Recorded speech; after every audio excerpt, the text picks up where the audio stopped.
Today I'm going to show you how to make a very cute little grocery list for your refrigerator. You can use a bunch of scrap pieces of paper if you want. It needs to be the regular paper, not the cardstock. I have a bunch of decorative scrap pieces I'm going to use. I also pulled from non-scrap pieces as well to make enough here. I have measured it and cut it all down to the size that I want based on the magnet I'm going to use for the back.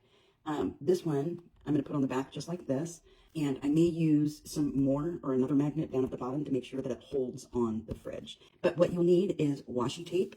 You'll need some kind of a clip to hold at the top, glue, scissors, and one of your cut off end pieces or a square end piece of scrap paper.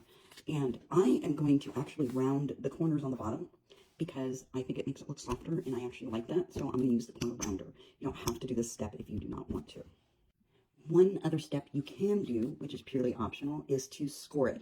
So if you have one of these handy dandy tools that does scoring, I just put my paper to the end and then score it. You want to leave a good 2-inch section to 1.5 inches at the top for us to bind it and decorate it. In order to bind this properly, the side that we're going to bind, we want to do this on the table to get all of the sheets down there and get it as flat as possible.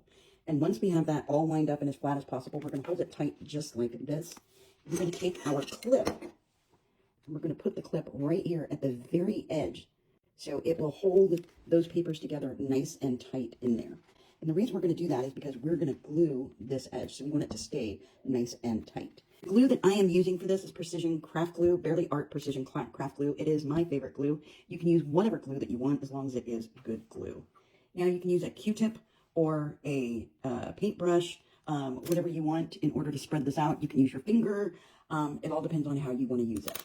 But we are going to put glue, a generous amount of glue, right on the top part of our binding part there.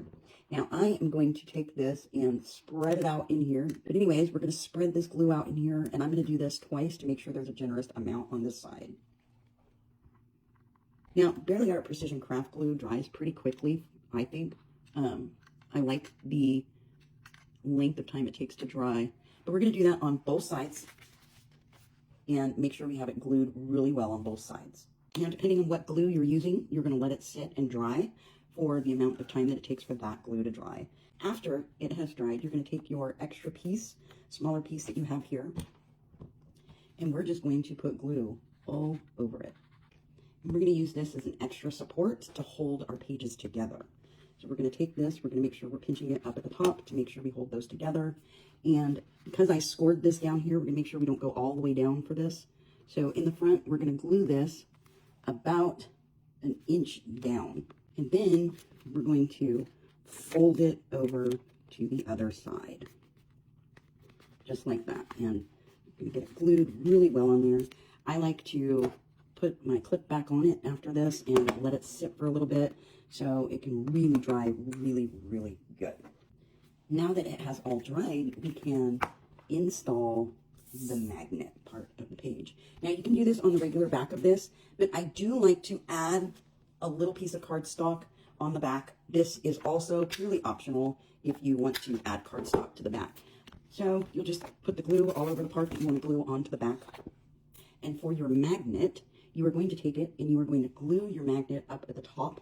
So make sure it is the magnetized size that's going to stick to the fridge. So you always want, if you're using these fridge ones, you always want the black side, and you're going to put the glue on the part that is printed on.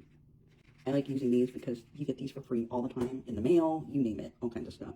So you can make these for notes or whatever you want for your fridge.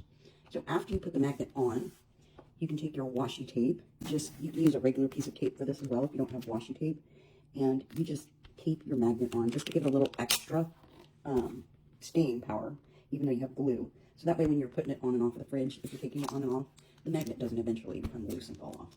But I like to decorate the top part, so I think I'm going to use this really cute washi tape for that. But you can decorate the top part however you want. Just remember that after you write your list, if you perforated it, you'll be able to tear this right off of the fridge just like that. And now you have a cute little grocery list.